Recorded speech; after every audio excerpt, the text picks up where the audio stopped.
Na mtazamaji, na tukitoka huko kwa Kosi, sasa tuelekee kwa Augustine Were, kaunti ya Bungoma, tukiendeleza taarifa inayofungamana na hiyo. Zoezi la usajili wa wanafunzi wa gredi ya 10 likiendelea siku yake ya 3 sasa. Shule ya upili ya wavulana ya Hasoko, kaunti ya Bungoma, imewahakikishia wazazi kuwa mikakati yote imewekwa tayari kwa ajili ya kuwapokea wanafunzi wapya.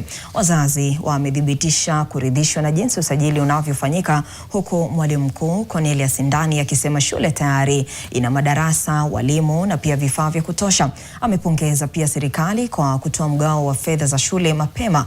Augustine Were anatuchorea taswira kamili. Mtazamaji wangu, kwa sasa niko katika shule ya wavulana ya Hasoko katika eneo bunge la Bumula, kaunti ya Bungoma, ambapo zoezi la kuwasajili wanafunzi wa gredi ya 10 linaendelea. Nashukuru sana kwa ajili ya management ya shule ya Hasoko Boys. Wanafunzi wamepewa mpaka na sare zao za shule, wanajua wanaenda madarasa yapi, wanajua walimu wao wa darasa, na matumaini makubwa kwamba mwisho wa shule ya senior school watoto hao watafanya vizuri na itakuwa ni vizuri kwetu kama wazazi. Kuna facilities nyingi tunatarajia kuona wale wanafunzi wanaoshughulika na sanaa ya muziki na drama.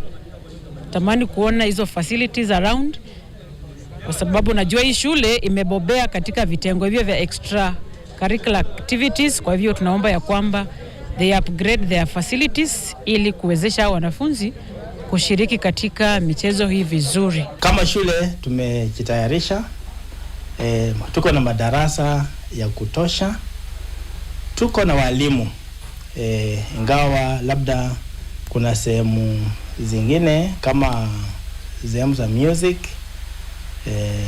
ndio labda hatuna mwalimu wa music, lakini tutaongoza watoto watapokuingia, tuwaongoze, tuwaelekeze kulingana na mahitaji yao na matarajio yao, kulingana na pathways. Hakuna mtoto ambaye ameingia hapa na amerudi nyumbani shauri ya karo. Wote wameingia na tumesikiza wazazi, hata wale ambao hawana. Kama mwalimu mkuu nimekaa na wao na tumetafuta mbinu ya kuwasaidia ili watoto wabaki shuleni. We look at the way the students are coming in and the crop of their scores.